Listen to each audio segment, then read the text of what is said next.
barnaamijkeena maanta oo inooga imanaya magaalada Dublin wuxuu ku saabsan yahay barnaamij aan ugu magac daray falanqaynta dunida oo aan week-endka ama isbuuca dhamaadkiisa oo sabtida iyo axadda aan halkan idinka soo jeedino. haddaba barnaamijkeena maanta waxaa marti inoogu ah Daawud Gilgil oo arrimaha caalamka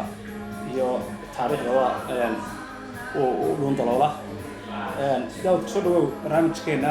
falanqaynta dunida iyo waxyaalaha cusub ee dhacdooyinka taagan. Daawud barnaamijkeena si la socono maanta caalamka waxaa ku cusub dhacdo cajiib ah ayaa ka dhacday caalamka oo ku lug leh xagga musuqmaasuqa oo ah dalka Panama la yiraahdo ayaa waxa jira isay wararka caalamka aan ka maqlaynay aan ka arkaynay iyo telefishinada in ay jirto Panama ay noqotay meel musuqmaasuqa caalamka laga dhacaamo wadada Westernka meel shal kaliya lagu kaydsaday inay tahay waana fadeexad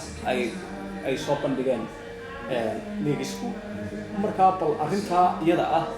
bal sidee caalamka looga dareemo horta intaan su'aasha ka caalamka looga dareemo waa laga dareemo caalamka adduunkan oo geegishay laakiin say ku tilbaa in cajiib ah oo Panama waxay u tahay xarun meelaha lacagaha dadka lacagleeyda ay dhigtaan ay ku qarsaan lacagta iyagoo ka cararaya cashuuraha waxa dhacday shirkadan Alamis Salaan Axmed ay lahayd in ay lahayd daatada tan laga haday waxa la sheegay in German Luis Beverley leeyahay ay soo qaadeen dabeetana ay u qaybiyeen adduunyada halkan sayd 67 saxaafadood oo ku jirto Guardian-ku oo ay adduunka dhan Alamis Salaan warkaas la qaatay waxa si arrinta ugu muhiimsan waxay tahay fadeexada tan waxa magacyadoodii dibadda la soo dhigay 12 hogaamiye oo caalamka oo ka mid yahay Alamis Salaan madaxdaasi la sheegay waxa kamid ah Nawaz Sharif oo Pakistan ka Prime Minister waxa kamid ah madaxweynaha Ukraine Ala Petrov ayaa kamid ah waxa kamid ah oo kale Alamis Salaan madaxweynihii hore ee Masar inankiisa Ala Mubarak la yiraahdo waxa kale kamid ah ra'iisul wasaare ka jiray wadanka Alamis Salaan Iraq oo isna loo taayay Alawi marka rag badan oo caynkaas oo adduunka ayaa runtii arrintan ay fashishay waxay la 143 Alamis Salaan siyaasi oo adduunka laga yaqaano iyo familiyadoodii ay runtii arrintan saameysay waxyaala cajiib ah waxa kamid in Prime Minister-ka Ingiriiska Ingiriiska David Cameron aabihi oo Alamis ka mid yahay dadka magacyadooda meesha lagu fashay in la sheegay marka dadkaasna balaayiin lacag ay Alamis Salaan ay qarsaday marka shirkadan kumaligan lacagaha qarsoodiga ah bixiya qaabila maxay qaabileen maxay qabteen oo ay ilaa imika lacagaha la sheegay ay maxay xalqiyaas horta shirkadan daatada lahayd ee laga soo haday waxay ahayd shirkad sharciya oo Alamis Salaan si sharciya wadamada galbeedka u shaqeysa inta badan xagga shuruucda ay qaabilsan tahay shirkadan marka 40 sanadood in ka badan bay jirtay waxay leedahay 600 oo shaqaale 42 wadan bay Alamis Salaan ka shaqeysaa waxay Alamis Salaan ay soo qaabilsan tahay inta la lacag baad Alamis Salaan haysataa nin caana tahay adduunka laga yaqaano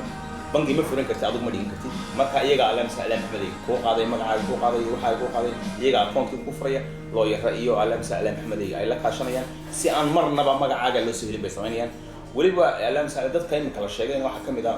oo lagu xoorinaya Putin intiisa ninka qaba isna waa kamid dadka Alamis Salaan Axmed hawshan Alamis Salaan Axmed lugta ku leh dadka magacyadooda waxa sidoo kale cajiib wadankan Iceland oo Alamis Salaan European Union ku jira in ninka Prime Minister-ka wadanka oo isaga laftiisu ka mid yahay dadka lacagaha meesha ku qarsaday ee la soo sheegay dibadda soo. Okay shirkadan xaguu bayska u yahay shirkadan waxay degan tahay Panama sida ka waqanto waa wadamada waxay ka mid yihiin meelaha inta badan lacagaha lagu kaysado sida Virgin Islands oo kale Baha oo kale wadamadaas meelahaas iyo jasiiradaasi waxa weeyaan Alamis Salaan Axmed waxa la dhigtaa lacagaha la dhigtaa. Okay meesha la socono waxa tahay waxa lagu tahay dadka qaniga ah ee adduunka ayaa ku transfer gareeya ama ku xawisha lacagaha wadanka Panama iyo shirkadaas meel qarsoodiya marka ma jiraan shirkado kale oo iyaguna qarsoodiya oo shirkaas ay fashay oo ay jiraan meesha ugu weyn waxa weeyaan arrinta ugu weyn ee fashilka ku yimid waxa weeyaan shirkadaasi oo saan sheegnay dhowr iyo afar sano soo shaqeynaysay waxa la sheegaa inay tahay tii ugu weyneyd taariikhda inta loo yahay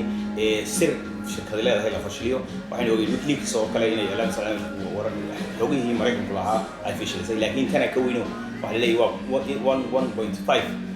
milyan document ay runtii shaacisay daatada tii ugu weyn ee la helo marka imsa website baa sii daaya ama wakaaladooda ee wararka 76 saxafiyo adduunka ayay u qaybsay jiraydkan alamsa jarmalku oo alamsa data share garanaya oo ay alamsa kamid tahay san sheegay gaadeenku oo deem marka shirkad waxa helay niman suxufiya oo ka tirsan wargeys ka soo baxa jarmalka kaas marka ilaa imka alamsa dadkii u qaybiyay si dadkoo dhan ay u akhrisan karaan laakiin arrinta muhiimka ee la isweydiin karo waxa weeyaan dadka tawadkan alamsa maal dhigan karaa barnaamij lacag maal dhigan karaa sharci baa sharci maaha dadka dhiganaya sharci u dhiganayaan laba siyaad baa oran karaa haa waa sharci oo wax dambiya ma laha oo wadamada Ruushka iyo Ukraine oo kale waxay hantida meesha u dhiganayaan si aan looga xadin oo garanaysa iyo meelaha dagaal ka jiraan weeyaan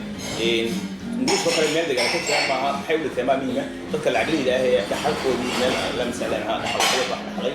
lacagaha faraha badan waxay u qaadanayaan inaysan meesha si ay amni noqoto si kale loo dhigayo haddii wadamada ay joogaan hadii cashuur badan laga qaadayaa oo waxay soo ogtahay wadamadan haddaba shirkadan lagu eedeeyay iyadu maxay ka tiri eedeynta shirkadan si toos ah uma oran in alam saalaan wajiga wax weyn oo tahay waxay dafiri kartaa maaha laakiin iyadoo iska eegaysa inaanay lagu alam saalaan inay tahay ka jooga oo alam saalaan xamal dadka u fududeysay lacag kasta oo ilaa 300 oo kun oo company ayay la qiyaasay inay u shaqeyso waxay sheegtay markaa inaanay marnaba ku lahayn lacagaha la isdhaafiyo iyo inaan shaqo kula iyo dibbiye ay tahay shirkad ka nadiif waxaasi shaqeysan oo shaqeysan si sharci laakiin iyadoo ilaa imka ma qaran laakiin waxa la yiraahdaa alam saalaan gabagabadii maxaa ay ka yiraahdeen nimankan madaxda ee ama dadka qaliga ee hawsha lagu eedeeyay ma hadleen ninkii goorey hadlay alam saalaan hadii ka hadlay wuxuu ahaa ninka afeenka oo madaxweynaha Putin oo sheegay in alam saalaan magaciisa lagu xumaynayo ninkaasi madaxweynaha iyo shaqada uu qabto isagoo dadka loo doonayo in loo geliyo laakiin ilaa imka waxaan ka hadal Nawaz Sharif oo leeyahay isaga iyo afar ciyaar dhalayba alam saalaan xaday meesha lacag baa u taala madaxweynaha Ukraine baa kamida iyo Carabi baa kamida ninkan kale ee alam saalaan xaday oo dhalay ninkii loo jiray Mubarak Qadaafi waxa la sheegaya David Cameron baa leeyahay alam saalaan hado daawa ila buu jiileeno xagga noo la dagaalan baasha aabaa ka dhigtay marka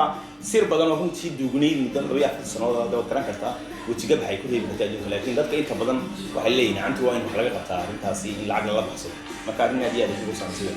okay waxa kale oo weydiin lahaa ma jiraan cid kale oo Afrikaan ama Soomaali oo iyana ugu sheegay ma jiraan horta shalay bay soo baxday 12 duhurnimo oo ay dibadda u soo baxday waxaanu sheegnay inay tahay 12.5 milyan dokumada oo alam saalaan waa tii ugu weyn taariikhda dokumada laga helaa kulli in kala fadhiyo ee la kala soo saarayo kulli in madaxweyntii un baa la soo qabtay gaasiso laakiin hawshu way alam saalaan